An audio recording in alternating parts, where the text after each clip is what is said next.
For centuries, humans have wondered if we are alone in the universe. Kepler, NASA's first mission to find habitable planets similar to Earth, may provide the answer. By the end of Kepler's 3-year mission, it will give us a good idea of how common other Earths are in the Milky Way galaxy. This will be an important step in answering the age-old question, are we alone?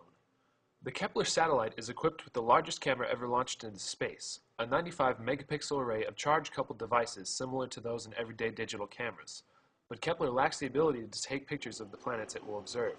Rather, the satellite is equipped with a device called a photometer used to measure the brightness of light.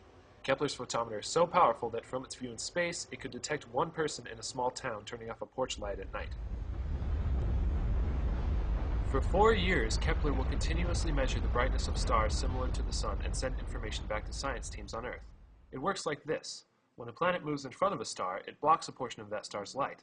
Kepler records this transit of planets across the faces of stars with sensors on the photometer and provides the science teams with raw data that will allow them to determine the planet's size as well as the size of its orbit. Launched from Cape Canaveral Air Force Base March 6, 2009, the Kepler satellite was specially designed to fulfill a specific mission. Other than the small reaction wheels used to maintain the pointing and an ejectable cover, Kepler uses no moving or deployable parts. This design enhances the pointing stability and overall reliability of the spacecraft. Likewise, the observatory's place in space will allow it to watch the same stars constantly throughout its mission, something observatories such as NASA's Hubble Space Telescope cannot do. The area of our galaxy scientists have chosen to observe is in the constellation Cygnus, the Swan.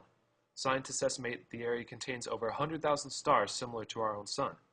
Through the surveillance of these stars, Kepler will explore the structure and diversity of planetary systems within our galaxy, with a focus on detecting Earth-sized planets. To do this, Kepler surveys the solar neighborhood to find and characterize planets in or near the habitable zone, the green ring shown here, that scientists have defined as the distance from a star where liquid can exist on a planet's surface. Hotter stars have a habitable zone located far away from the star, while the habitable zone of a cooler star is relatively close to it. Temperatures on planets located too close to a star are far too high for any living thing to survive. Like our own planet Mercury, these worlds would have poisonous atmospheres and fiery landscapes. Not a nice place to make a home.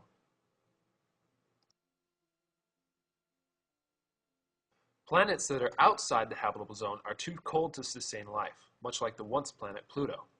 Low temperatures on these planets keeps water in its frozen form, ensuring an icy environment far too chilly for any living organism. Planets within the habitable zone, however, have water in liquid form. These planets would be similar to Earth. They would have large oceans, ever-changing weather systems, and atmospheres that would allow them to sustain life.